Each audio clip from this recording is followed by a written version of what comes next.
آج کی رات ایک لحاظ سے مصیبت کی رات ہے. اس غریب امام کی مصیبت ہے. اللہ ہم کو زیارت نصیب کرے غریب امام کی. بہت بڑی زیارت ہے, بہت بڑی زیارت. دوستو, وطن سے دور اکیلا میرے مولا کو مامون نے زہر سے شہید کیا. یہ وہ زیارت ہے دوستو. اللہ ہم کو اسی سال غریب امام کی زیارت نصیب کرے. اگر غریب کی زیارت نصیب ہو جائے نا تو 3 وقت اس امام نے وعدہ کیا ہے کہ ملک الموت جب آئے گا میں آ کے مدد کروں گا. بہت بڑی زیارت ہے. پہلی رات کو آ کے مدد کروں گا, روز محشر مدد کروں گا. یہ اتنا غریب امام کہ مدینے سے آیا, 3 سال کراؤن پرنس رہے, اور اس ظالم نے جب زہر دینا کے لیے بلایا امام کو تو امام کا ایک غلام تھا ابو سعد. تو امام نے ابو سعد سے یہ کہا کہ مامون کے پاس میں جا رہا ہوں, اور اگر واپس جب آؤں تو میرے دوش پہ اگر ردا رہے, ابا رہے, تو سمجھنا مجھے زہر دے دیا گیا.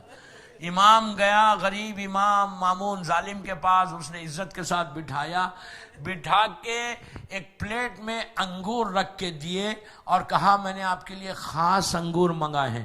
تو امام نے کہا ہم تو جنت کے انگور کھائے ہوئے ہیں. کہتا ہے نہیں, آپ کو کھانا پڑے گا.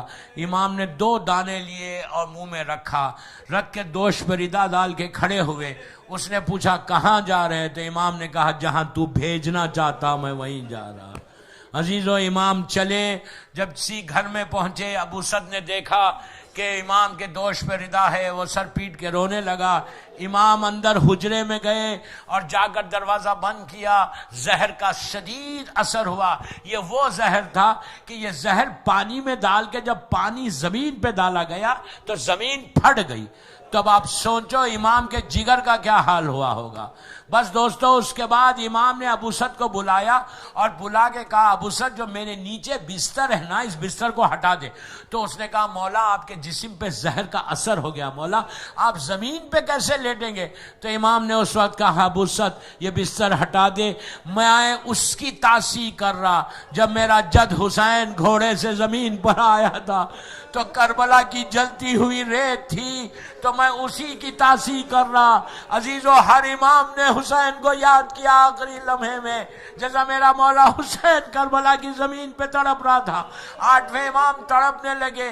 کچھ دیر کے بعد 9ویں امام, جن کا سن بہت کم سن تھا, 9-10 برس کا سن تھا, امام آئے حجرے میں. جیسے ہی 8ویں امام نے 9ویں امام کو دیکھا, ہاتھوں کو پھیلا کے سینے سے لگا لیا. یہ دنیا کا دستور ہے کہ جب باپ کا آخری وقت ہوتا اور اگر بیٹا قریب ہے تو سینے سے ضرور لگاتا. لیکن ہائے کربلا کا حسین کیا کرے. چوتھا امام کہتا کہ جب آخری وقت میرا بابا آیا تو سر سے لے کے پیر تک تیروں میں پیوست تھا. میں نے اتنا ہی پوچھا تھا کہ بابا میرا چچا عباس کیا ہوا؟ تو کہا تھا بیٹا سب شہید ہو گئے سوائے تمہارے اور میرے. عزیزو, 8ویں امام نے 9ویں امام سے گفتگو کی اور بات کرتے رہے. اس کے بعد کچھ دیر کے بعد 8ویں امام نے, غریب امام نے 9ویں امام اور جتنے لوگ تھے خاندان کے یا غلام, ان کو دیکھ کر کہا السلام علیکہ یا اہل بیت نبوہ و مادن الرسالہ. بس یہ کہنا تھا. 9ویں امام نے امامہ پھینکا, باپ کے قدموں پہ گر گئے, کہا بابا میں یتیم ہو گیا. عزیزو, چاہنے والوں نے بڑی محبت سے امام کو ہٹایا. یہ بھی دنیا کا دستور ہے. باپ کی میت پہ اگر اولاد گر کے روتی ہے تو چاہنے والے بڑی عزت اور محبت سے ہٹاتے ہیں. لیکن کربلا کی سکینہ کیا کرے کہ باپ کے لاشے سے لپٹی تھی, سیمنٹ تازیانے مار رہا تھا.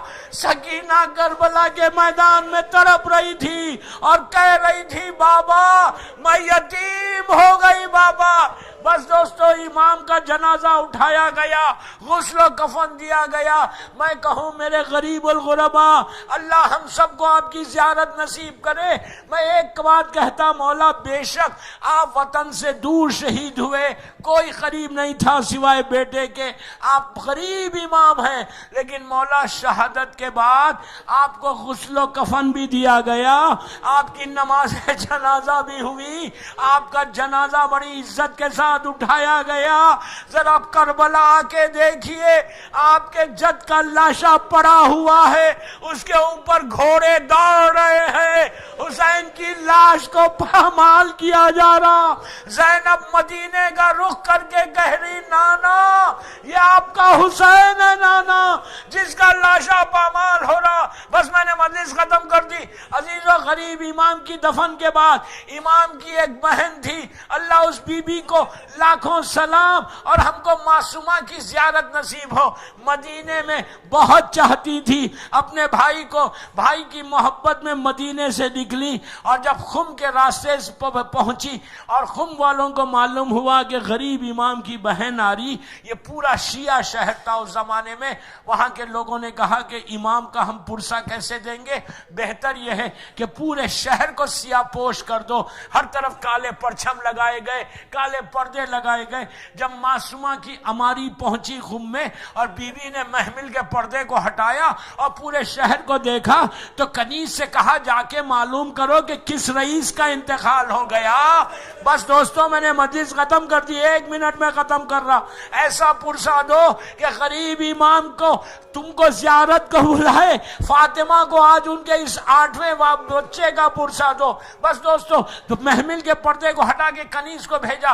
کنیز نے جا کے معلوم کیا تو خم کی عورتیں پوری بیوی کے اماری کے پاس آئیں, اور اماری کے پاس آگے ہاتھوں کو جوڑ کے کہا کہ بی بی ہم آپ کو پرسہ دینے آئے ہیں. جب تک معصومہ کو معلوم نہیں تھا, کہا کس کا پرسہ, کہا آپ کے بھائی غریب الغربا کا.